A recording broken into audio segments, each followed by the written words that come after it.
إن الحمد لله نحمده ونستعينه ونستغفره ونعوذ بالله من شرور أنفسنا ومن سيئات أعمالنا من يهده الله فلا مضل له ومن يضلل فلا هادي له وأشهد أن لا إله إلا الله وحده لا شريك له وأشهد أن محمدًا عبده ورسوله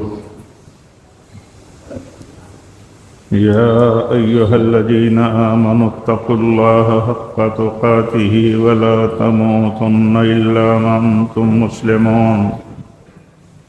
يا أيها الناس اتقوا ربكم الذي خلقكم من نفس واحدة وخلق منها زوجها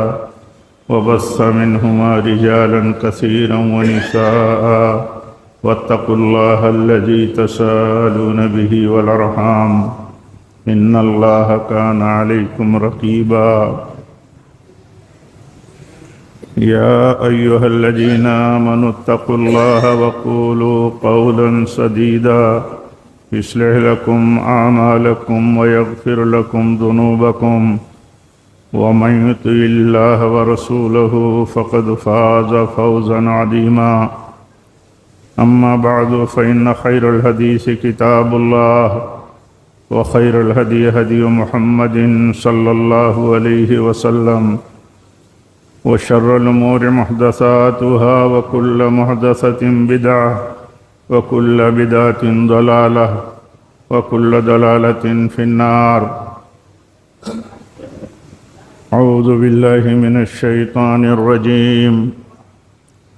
ومن أحسن قولا ممن دعا إلى الله وعمل صالحا وقال إنني من المسلمين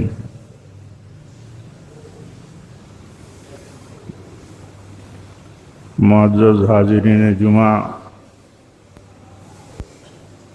دینی بھائیوں، اسلامی ماں اور بہنوں،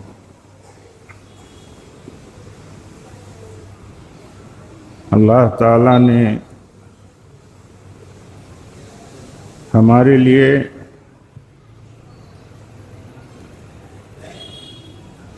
ایک بنیادی مسئلہ یہ طے کر کے رکھا ہے، ہمارے لیے طے کیا ہے کہ ہم اپنی پہچان کے ساتھ رہیں۔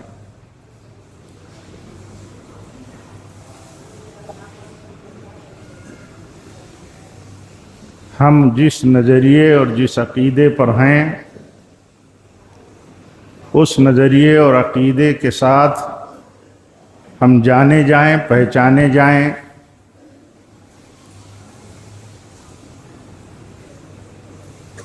تاکہ صحیح نظریے اور صحیح عقیدے اور صحیح مشن اور منہج کی علمی اور عملی نمائندگی ہوتی رہے۔ آپ جانتے ہیں کہ بسا اوقات یا عام حالات میں عوامی سطح پر عوام کا کردار اور کیریکٹر، عوام کا عقیدہ اور نظریہ یہ نمائندہ ہوتا ہے، اور ایک طرح یہ دعوت ہوتی ہے بہت بڑی۔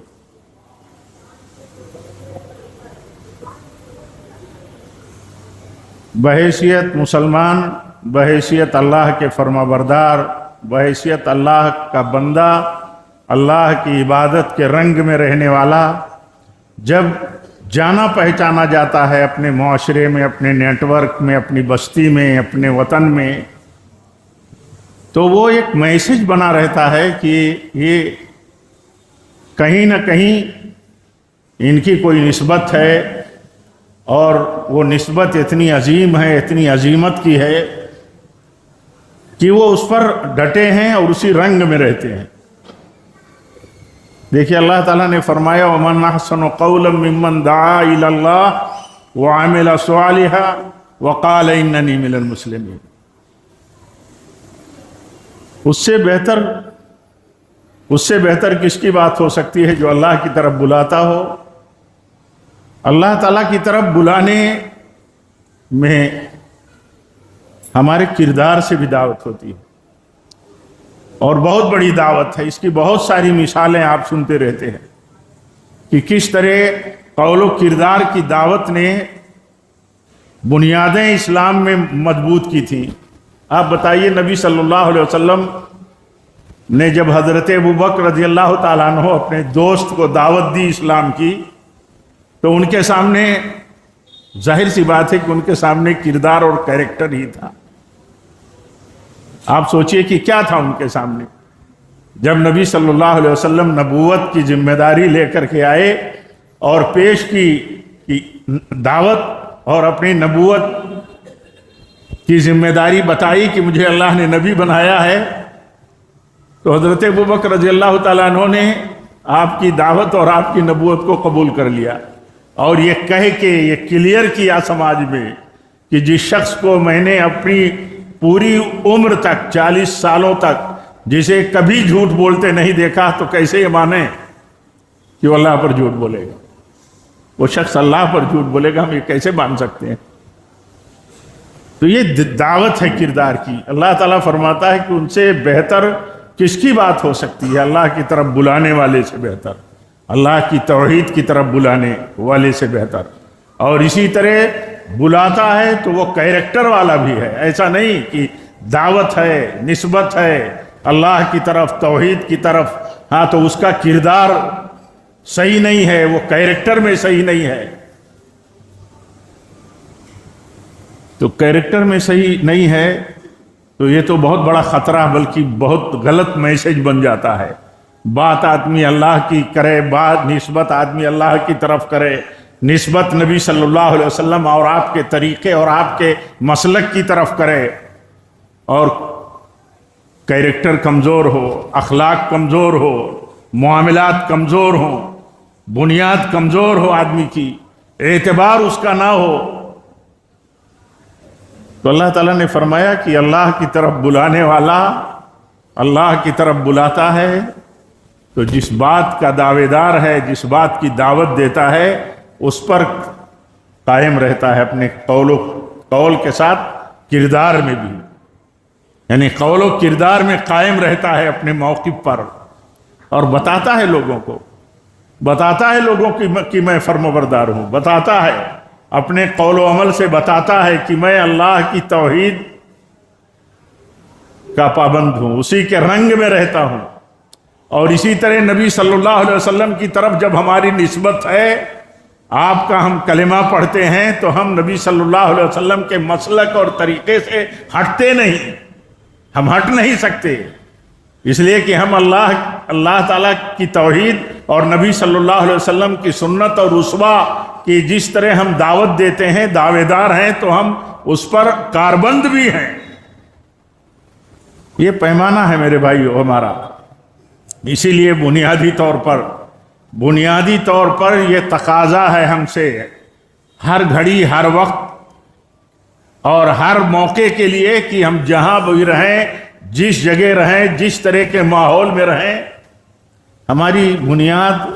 توحید کی، ہمارا کردار توحید کے تقاضے کے مطابق، اور ہم سماج کے اندر جانے پہچانے جائیں۔ کبھی بھی سچے لوگ اپنی پہچان چھپا نہیں سکتے، چھپانے والے لوگ کنفیوز ہوتے ہیں، کنفیوز کرتے ہیں۔ اللہ کی فضل سے ہم کتاب و سنت والے لوگ ہیں، ہماری نسبت، ہمارا مصدر کتاب و سنت ہے، ہمارا طریقہ سلف صالحین ہے، صحابہ کرام ہیں، اور ان کے طریقے پر چلنے والے لوگ ہیں، تو ہماری نسبت کلیئر ہے، ہم کتاب و سنت والے ہیں، اہل الحدیث ہیں، ہماری نسبت سلف کی طرف ہے، ہم سلفی ہیں، اہل الحدیث ہیں، سلفی ہیں۔ ہم اس بات کو کلیئر جب کرتے ہیں تو ہر وہ چیز کٹ جاتی ہے جو کتاب و سنت میں نہ ہو اور سلف صالحین کی زندگی اور ان کے طریقے میں نہ ہو۔ کچھ نہیں بتانے کی ضرورت ہے، اتنا کلیئر موقف ہے، اتنا کلیئر اسٹینڈ ہے، کنسپٹ ہے۔ یہ بات بتانے کے بعد کچھ بچتا نہیں ہے۔ قرآن و حدیث میں کہیں حکم نہیں ہے، کہیں تعلیم نہیں ہے نبی صلی اللہ علیہ وسلم کی پیدائش پر عید اور جشن منانے کی۔ سلف صالحین، اس کے بعد ہمارا منہج ہے، ہم سلفی ہیں، صحابہ کرام نے نہیں بنایا ہے۔ امت کا وہ طبقہ جو صحابہ کرام کو معیار حق مانتا ہے، اہل سنت پوری نسبت ان کے تعلق سے یہی رکھتے ہیں۔ یہ بھی ایک اللہ کا فضل ہے کہ صحابہ کرام کے سلسلے میں کوئی اختلاف نہیں، کوئی دو رائے نہیں ان کی عظمت اور ان کے طریقے کی پیروی میں۔ تو پھر یہ بات کافی ہو جاتی ہے، بہت بات کرنے کی ضرورت نہیں ہے کہ صحابہ کرام جو نثار رہا کرتے تھے، فدا رہا کرتے تھے نبی اکرم صلی اللہ علیہ وسلم کی ایک ایک حکم، ایک ایک ادا اور ایک ایک طریقے کی پیروی میں اور آپ کی محبت میں، اگر انہوں نے آپ کی پیدائش پر جشن نہیں منایا تو صحابہ کرام کے طریقے اور ان کے منہج پر چلنے والوں کے لیے گنجائش قطعاً نہیں بچتی ہے کہ وہ میلاد النبی کی عید اور اس کا جشن منا سکتے ہیں۔ موقف کلیئر ہوتا ہے، اصل چیز موقف ہے، اصل چیز دعوے کے ساتھ عمل ہے۔ یہ دعوت ہوتی ہے، یہ دعوت ہوتی ہے۔ ہم اپنی دعوت اور پہچان میں اسی نسبت کے ساتھ زندہ ہیں اور زندہ رہنا چاہیے۔ ہماری دعوت ہے اللہ کی طرف، ہم بلاتے ہیں لوگوں کو اللہ کی طرف، ہم بلاتے ہیں نبی صلی اللہ علیہ وسلم کے طریقے کی طرف، ہم بلاتے ہیں سلف صالحین اور صحابہ کے طریقے کی طرف۔ اور جب ہم یہ بلاتے ہیں تو جب بھی کوئی مسئلہ اس طرح کا آتا ہے تو ایک طرح سے کلیئر ہوتا ہے کہ یہ کتاب و سنت اور صحابہ کے طریقے پر چلنے والے لوگ ہیں اور یہی اصل حجت ہیں اور انہی کے طریقے پر چلنے کا حکم دیا گیا ہے۔ وَمَن يُشَاقِقِ الرَّسُولَ مِن بَعْدِ مَا تَبَيَّنَ لَهُ الْهُدَىٰ وَيَتَّبِعْ غَيْرَ سَبِيلِ الْمُؤْمِنِينَ نُوَلِّهِ مَا تَوَلَّىٰ۔ رسول کی جس نے مخالفت کی، جنہوں نے رسول کی مخالفت کی اور صحابہ کرام کے طریقے کی مخالفت کی، رسول کی مخالفت ہے، رسول کی مخالفت ہے، صحابہ کرام کی طریقے کی مخالفت ہے۔ آپ کی مخالفت اس طرح ہے، اس اصول کی بنیاد پر کہ آپ نے فرمایا کہ جس نے کوئی بھی عمل کیا نیکی اور دین سمجھ کر کے، جس کا میں نے حکم نہیں دیا، جس پر میں نے عمل نہیں کیا تو وہ باطل اور مردود ہے۔ یہ نبی صلی اللہ علیہ وسلم کا ایک اصولی اور ایک بنیادی طریقہ ہے جو آپ نے ہمیں دے دیا ہے، پوری امت کو دے دیا۔ آپ نے اپنی مبارک زندگی میں اپنے تئیں بہت ساری باتیں بتائی، بہت سارے سعادت کے طریقے بتائے نبی صلی اللہ علیہ وسلم نے اپنے تئیں، اور وہ سب تفصیل ہے۔ آپ نے اپنے تئیں بیان فرمایا کہ میں سوموار کو پیدا ہوا، مجھے سوموار کو پیدا کیا گیا، اللہ نے سوموار کو مجھے پیدا کیا۔ سوموار کو روزہ رکھتے تھے آپ نے اپنی پیدائش کے تعلق سے، اپنی بعثت کے تعلق سے جو بات بیان کی، بہت ساری چیزیں ہیں آپ کی خصوصیات میں جو آپ نے بیان فرمائی ہیں، لیکن جس کا ذکر آپ نے نہیں کیا، جس کا حکم آپ نے نہیں دیا، جس پر عمل آپ نے نہیں کیا، پھر اسے دین سمجھ کر کے، کار ثواب سمجھ کر کے اگر کیا جائے، اور پھر صحابہ کرام نے بھی نہیں کیا، صحابہ کرام نے بھی نہیں کیا۔ صحابہ کرام آپ سے محبت کتنی کرتے تھے، آپ کے طریقے کی پیروی کتنی کرتے تھے، ایک آپ کی زندگی کے تعلق سے ان کا جو طریقہ تھا وہ کیسے بیان کیا جائے۔ اتنی محبت کرتے تھے۔ حضرت انس بن مالک بیان کرتے ہیں کہ ہم سب سے زیادہ محبت آپ سے کرتے تھے، لیکن آپ اس بات کو پسند نہیں کرتے تھے کہ آپ جب مجلس میں ہمارے آئیں تو ہم آپ کے لیے کھڑے ہو جائیں، قیام کریں۔ آپ پسند نہیں کرتے تھے، آپ نہیں پسند کرتے تھے تو ہم کھڑے نہیں ہوتے تھے آپ جب ہماری مجلس میں آتے تھے۔ اتنی محبت کے بعد، محبت کے لیے کہا جاتا ہے، لوگ کہتے رہتے ہیں، کیا کہتے رہتے ہیں؟ اللہ تعالیٰ سب کا حساب کرنے والا، سارے جھگڑوں کا حساب کرنے والا ہے، اور اس کے لیے ایک دن اللہ نے مقرر کر کے رکھا ہے۔ ہمارا آپ کا کام ہے دعوت پہنچانا، اس دعوت پر کاربند رہنا اور پوری شناخت اور پہچان اور امتیاز کے ساتھ رہنا. اور یہ اسی وقت قائم رہ سکتا ہے جب ہم وصول سمجھنے والے ہوں، وصولی زندگی جینے والے ہوں اور وصول والوں کے ساتھ کاربند رہنے والے ہوں. آپ مالیگاؤں شہر میں ہیں، بڑی تعداد میں یہاں علماء ہیں، جماعت کا اتنا بڑا ادارہ ہے، جامعہ محمدیہ، وہاں بھی بہت سارے علماء ہیں، کبار معتبر علماء ہیں. علماء کے ساتھ وابستہ رہ کر کے اپنے ایمان اور عقیدے اور نظریہ اور شناخت کے تناور درخت کو ہمیشہ سیراب کیے رہنا، کرتے رہنا، یہ بنیادی مسئلہ ہے. اگر اس سے ہم وابستہ رہیں گے تو انحراف نہیں آئے گا، پہچان قائم رکھنے میں ہم کمزور نہیں پڑیں گے. اور اگر ذرا بھی ہٹے تو خطرے میں پڑ جائیں گے. اس لیے ایک موقف ہمارا ہونا چاہیے. وہ موقف یہ کہ ہم کتاب و سنت والے ہیں، کتاب و سنت والے ہیں، صحابہ کے طریقے پر چلنے والے ہیں، سلف کے طریقے کے اوپر چلنے والے ہیں. جب بھی ہمارے سامنے سلف کے طریقے کے خلاف جس کا انہوں نے رد کیا ہو، جس کو انہوں نے قبول نہ کیا ہو، جس کے تقاضے رہے ہوں انہوں نے اپنایا نہ ہو، ہم اسے قبول نہیں کر سکتے. کوئی خیر کی چیز اللہ تعالیٰ نے اپنے نبیوں کے واسطے سے امت کو، ان کی امتوں کو بتانے کے لیے چھوڑا ہی نہیں، کوئی خیر. اور جب بھی کوئی خیر کا دعوے دار ہو تو اس کے اوپر دلیل دینا ضروری ہے، کوئی بھی دعوے دار ہو. اس لیے ہمیں اپنی شناخت کے ساتھ، پہچان کے ساتھ، اپنی نسبت کے ساتھ ہمیں رہنا ہے. لوگوں کو یہ چیز قبول نہیں ہے، لوگوں کو یہ چیز قبول نہیں ہے. اس لیے قبول نہیں ہے کہ ہماری پہچان، ہمارا دعویٰ، ہماری دعوت، آپ یہ سمجھتے ہیں کہ یہ مثبت نہیں ہے، یہ دعوت نہیں مثبت ہے، پازیٹیو نہیں ہے، تو ہے کون سی دعوت پازیٹیو؟ توحید کی طرف بلانا، شرک کا رد کرنا، سنت کی طرف بلانا، بدعت کا رد کرنا، سلف کی طرف بلانا، سلف کے مخالفین کے طریقے کا رد کرنا. یہی تو دعوت ہے، یہی تو دعوت ہے، یہی دعوت ہے. اس دعوت کے ساتھ اگر وابستہ رہیں گے تو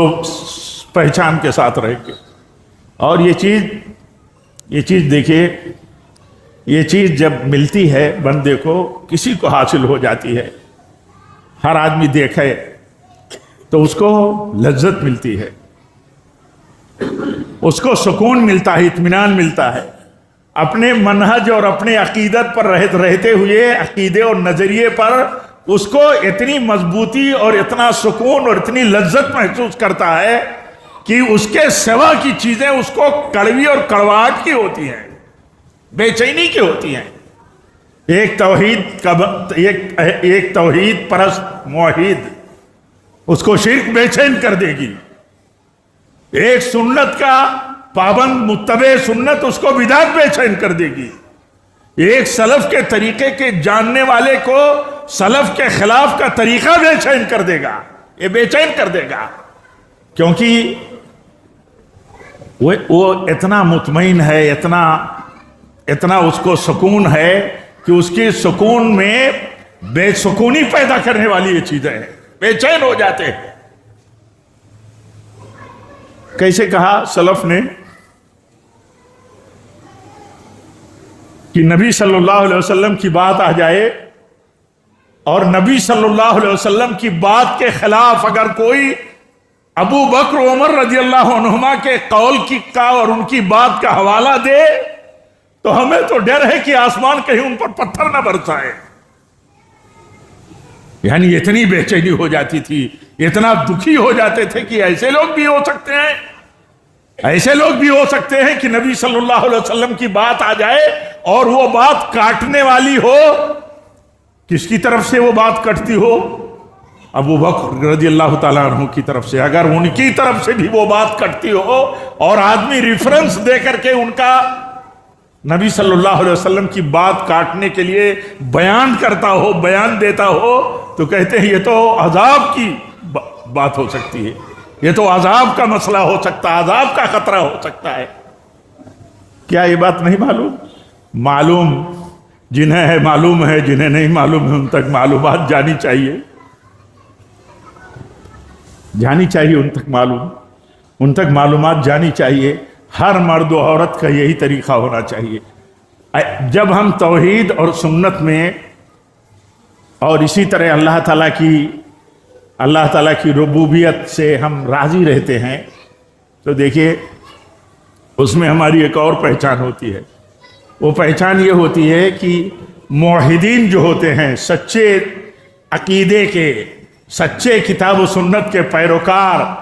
نبی صلی اللہ علیہ وسلم کے طریقے کے پیروکار اور آپ سے محبت کرنے والے، تو آپ سے محبت کا تقاضا تو یہی ہوتا ہے کہ آپ کا جو طریقہ ہے اس کی پیروی کرتے ہیں اور اس طریقے سے محبت کرتے ہیں۔ آپ صلی اللہ علیہ وسلم اپنوں کے لیے کتنے مہربان تھے، غیروں کے لیے بھی کتنے محسن تھے۔ آپ دیکھیے نبی صلی اللہ علیہ وسلم کا اپنوں کے ساتھ برتاؤ کیسا ہوتا تھا، کس طرح تربیت کرتے تھے، کس طرح آپ بے چین ہو جاتے تھے، اور غیروں کے تئیں کتنی فکر تھی، غیروں کے تئیں، ان کے اسلام کے تئیں فکر، ان کے دنیا کی ضرورتوں اور تقاضوں کے تئیں فکر، بے انتہا فکر مند رہتے تھے۔ ایک موحد اپنی توحید اور سنت کی پہچان کے ساتھ، ایک اہل حدیث اور سلفی اپنے عقیدے اور اپنے مسلک اور سیکٹ کی پہچان کے ساتھ اپنے معاشرے میں سب سے بڑا محسن ہوتا ہے، سب سے بڑا محسن۔ اسے یہ گوارا نہیں ہو سکتا کہ اس کا پڑوسی اس کے نیٹ ورک میں رہنے والا کمزور، پریشان حال بیمار اور کسی طرح مشکل میں پھنسا ہوا، اسے چین سے نہیں رہنے دے گا، کیونکہ وہ تو محسن اعظم کا امتی ہے۔ اور آپ صلی اللہ علیہ وسلم نے جب تربیت کی تھی اپنے صحابہ کی تو کیسے کی تھی؟ کسی صحابی رسول کے ہاں بکری ذبح کی جاتی ہے تو کہتے ہیں کہ سب سے پہلے پڑوسی کو دے دو، گوشت سب سے پہلے پڑوسی کو پہنچاؤ۔ تو بتایا جاتا ہے کہ پڑوسی تو یہودی ہے، تو کہا وہ پڑوسی ہے، وہی سب سے پہلا حقدار ہے۔ ایک توحید، ایک سچا بندہ توحید پر کاربند، اپنے معاشرے اور اپنی کمیونٹی کے سے باہر، معاشرے کے لیے کمیونٹی نہیں، جو جتنے حقدار ہیں ان کے تئیں اس کا موقف کیا ہوتا ہے؟ اس کا موقف ہوتا ہے رحمت کا، احسان کا، ہمدردی کا، تعاون کا، ان کے ساتھ ہر طرح کی خیر خواہی کا۔ سب سے بڑی خیر خواہی یہ ہے کہ وہ ایمان لے آتا،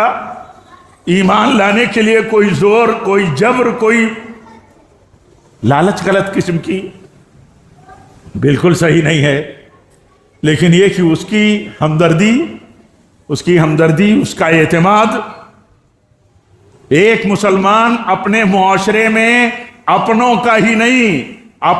نہیں دل جیتتا، اپنوں کا ہی اعتماد اور بھروسہ نہیں حاصل کرتا، غیروں کے ساتھ بھی اس کا تعلق، رشتہ اور اتنا دلی اعتماد ہوتا ہے کہ آپ دیکھیے نبی صلی اللہ علیہ وسلم جب ہجرت پر نکلے، آپ کے ساتھ حضرت ابوبکر ہیں، آپ بتائیے خطرناک موڑ پر، خطرناک موقف ہے، اور راستہ بتانے کے لیے ایک ایسے شخص کو اجرت پر رکھا جو غیر مسلم تھا۔ اتنا کانفیڈنس تھا آپ کو، اتنا معتبر تھا آپ کے نزدیک وہ شخص، ہاں کہ وہ کبھی بھی دھوکہ نہیں دے سکتا تھا۔ تو معاشرے میں ہماری پہچان، ہم اپنے وطن عزیز میں رہتے ہیں، کہیں بڑی تعداد میں ہو یا کہیں چھوٹی تعداد میں ہو، سوال اس کا نہیں ہے۔ سوال یہ ہے کہ ہم اپنی پہچان، اپنے عقیدے اور اپنے مسلکی تشخص اور سلفیت کے ساتھ ہماری معاشرتی اور اپنی سماجی زندگی میں بھی پہچان ایسے ہی قائم ہونی چاہیے۔ ہم اپنے شہر میں ہیں، اگر اس نسبت سے پہچانے جاتے ہیں کہ ہم اہل الحدیث ہیں، الحمدللہ، یہ ہمارے لیے فخر کی بات ہے کہ ہماری نسبت اللہ کی کتاب کی طرف، ہماری نسبت نبی صلی اللہ علیہ وسلم کی سنت کی طرف، ہماری نسبت آپ کی تیار کی ہوئی مقدس جماعت صحابہ کی طرف کہ ہم سلفی ہے، یہ ہماری نسبت ہے، ہماری پہچان ہے۔ تو ہمارے معاشرے میں بھی ایسے پہچان ہونی چاہیے کہ ہمارے اپنے ہم سے جتنے قریب ہیں یا ادر کمیونٹیز کو لوگ نان مسلم ہم سے جتنے قریب ہیں وہ ہماری تعلق سے یہی پہچان رکھیں، یہ اس نبی کی امتی ہیں جسے اللہ تعالیٰ نے سارے جہانوں کے لیے رحمت بنا کر کے بھیجا تھا۔ رحمت ہی رحمت ہے، یہ معنی اس کا نہیں ہے کہ آپ رحمت ہی رحمت بن کر کے رہنے کی اور برتاؤ میں کوشش کریں گے تو لوگ آپ سے راضی بھی رہیں گے۔ ہمارا ٹارگیٹ وہ نہیں ہے، ہمارا ٹارگیٹ یہ نہیں ہے کہ ہم ان کے ساتھ اچھا برتاؤ کریں تو ہم سے راضی ہو جائے۔ کفر و ایمان کا مسئلہ اتنا نازک مسئلہ ہے، اتنا نازک مسئلہ ہے کہ آدمی لالچ نہ کرے تو اسے توفیق ہدایت نہیں ملے گی۔ لیکن یہ کہ ہماری جو معاشرتی اور سماجی پہچان ہمارے نبی صلی اللہ علیہ وسلم کی سنت سے ملتی ہے، وہ دیکھیے وہ بہت عجیب ہے اور بہت بڑی ہمارے لیے اپیل ہے، بہت بڑی اپیل ہے آپ کی وہ سنت اور آپ کے وہ طریقے جو اپنوں کے ساتھ تھے اور غیر مسلموں کے ساتھ تھے۔ اور ہم جس معاشرے میں رہتے ہیں، اس معاشرے میں دیکھیے کتنے تقاضے ہیں، سیاسی تقاضے ہیں، سماجی تقاضے ہیں، کاروباری تقاضے ہیں، بہت سارے تقاضے ہیں ہمارے معاشرے میں۔ ان سارے تقاضوں کے ساتھ ہمیں رہنے کے لیے یہ ضروری ہے کہ ہم سب سے کے ساتھ مل جل کر کے رہیں، تال میل ہمارا رہے۔ لیکن اس تال میل میں کبھی عقیدے کے ساتھ سمجھوتا نہیں ہو سکتا، کبھی توحید پر چوٹ نہیں پہنچائی جا سکتی، کبھی مسلک پر انگلی اٹھانے کی نوبت آ جائے تو یہ چیز نہیں ہو سکتی۔ کیوں؟ وہ شناخت ہے جس شناخت کی بنیاد پر ہماری نجات کا دار و مدار ہے، ہماری نجات کا دار و مدار ہے۔ اور دنیا کے جو مسائل ہیں، یہ دنیا میں پھیلے ہوئے مسائل اور تقاضوں میں شریعت نے ہمارے لیے اوپن رکھا ہے مسئلہ۔ یہود مغضوب علیہ ہیں، یہ بہت بڑے دشمن ہیں، لیکن یہ عقیدے کی دشمنی، ایمان کی دشمنی، منہج اور طریقے کی دشمنی یہ انہیں برداشت نہیں ہے۔ لیکن ان کے ساتھ اس دشمنی کا تقاضا کیا ہے کہ ان کے ساتھ معاملات نہیں کیا جا سکتا۔ نبی صلی اللہ علیہ وسلم کی وفات ہوئی اور آپ یہ کہ یہودی کہ یہاں سے جو آپ لیے تھے بطور قرض، اپنی زرہ جو ہے رہن رکھ کر کے آپ کی وفات ہو گئی اور آپ مقروض تھے اور وہ قرض یہودی کا تھا۔ یہ ضرورت ہے، یہ تقاضے ہیں معاشرے کے کاروباری تقاضے، لین دین کے تقاضے، اسی طرح سیاسی تقاضے، یہ سارے تقاضے ہمیں اس بات کے لیے آمادہ کرتے ہیں کہ ہم ان تقاضوں کو پورا کریں، ان کی اپنی مصلحتیں اور معاشرے اور سماج کی مصلحتیں دیکھ کر کے ہم چلیں۔ دیکھیے ملک کے لوگ، آپ آج ابھی دیکھیے ملک آزادی کے جشن میں خوشی کے ماحول میں ابھی 15 اگست منایا ہے ملک نے۔ دیکھیے آزادی کے ایک بطلے جلیل تھے امام الہند مولانا ابوالکلام آزاد رحمۃ اللہ علیہ، کیا کہ ایک موقع پر کیا کہا تھا انہوں نے کہ ہندو مسلم بٹوارے کے ساتھ اگر آزادی ہمیں دی جائے تو ہمیں قبول نہیں ہے ہمیں۔ ہندو الگ ہو جائیں، مسلم الگ ہو جائیں، ایسا بٹوارا طے کر دیا جائے اور اس کے بعد آزادی کی نعمت ہمارے حوالے کر دی جائے تو کہا یہ ہمیں قبول نہیں، ہمیں یہ قبول نہیں ہے۔ وہ یہ سمجھتے تھے، دین کی بصیرت رکھنے والی شخصیت تھی، عبقری شخصیت تھی، وہ جانتے تھے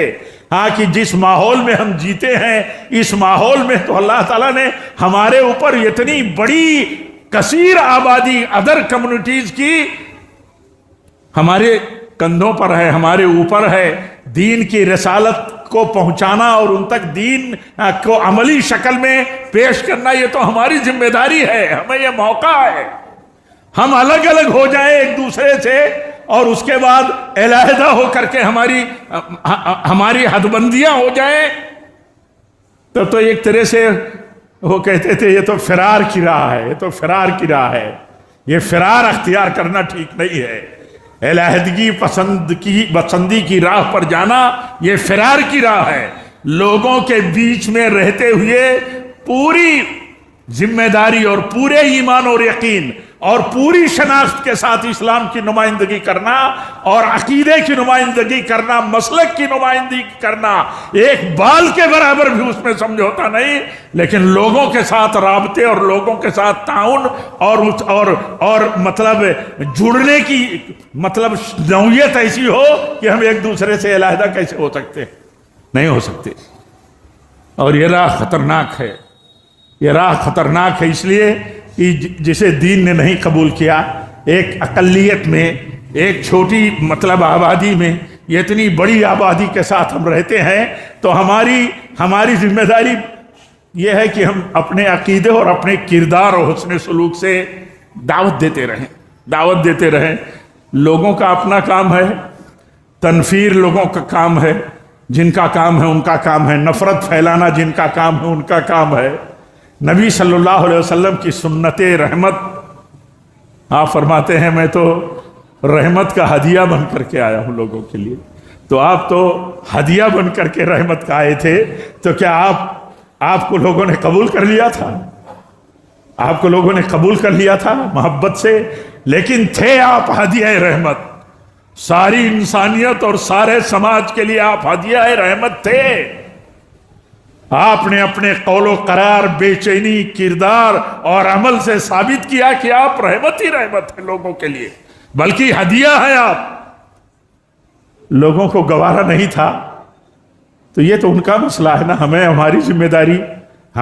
ذمہ داری دیکھنا ہے۔ لوگوں کے برتاؤ اور کرتوتوں کا معاملہ، جہاں ہم اپنی استطاعت سے اصلاح نہیں کر سکتے، وہاں اللہ تعالیٰ کے حوالے ہی کرتے رہنا ہے، صبر کرتے رہنا ہے۔ تو یہ دو بنیادیں ہمارے لیے بہت اہم ہیں، صحیح عقیدے، صحیح منہج و مسلک کی نسبت کے ساتھ جو اللہ تعالیٰ نے ہمیں توفیق دی ہے نسبت کی، اس کی پہچان کے ساتھ زندہ رہیں، اور یہ زندگی قائم نہیں رہے گی، مستحکم اور مضبوط نہیں رہے گی، جب تک انبیاء کے وارثوں سے، ہم معتبر علماء سے جب تک ہم جڑے نہیں رہیں گے، یہ قائم نہیں رہ سکتی۔ اس کی مثال ایسے سمجھ لیجیے جیسے کوئی پیڑ ہو جس کی جڑیں بہت گہری ہوں اور اس کے تنے آسمان تک ہوں، وہ پھل ہی پھل دیتا ہو، لیکن اس پیڑ کے لیے ضروری ہے کہ برابر اسے سیراب کیا جاتا رہے، برابر وہ پیڑ تناور بنا رہے، مضبوط بنا رہے، پھل دیتا رہے۔ پیڑ کے جو تقاضے ہیں، اس تقاضے کو سیراب کرنے کے اور اس کی حفاظت کرنے کے، جو بھی نقصان پہنچاتا ہو اس مبارک پیڑ کو،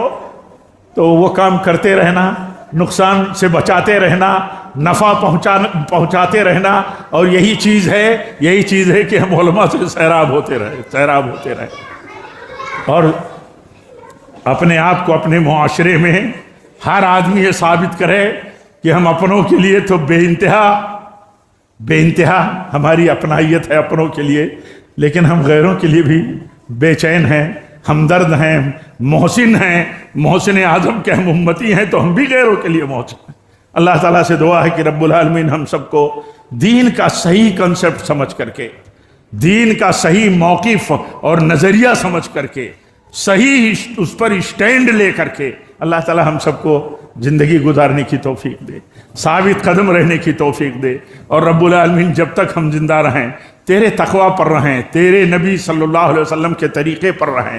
صحابہ کرام کے طریقے اور مسلک پر رہیں، اور اے اللہ جب بھی ہماری موت ہو تو اسی پر ہو۔ وآخر دعوانا الحمدللہ رب العالمین۔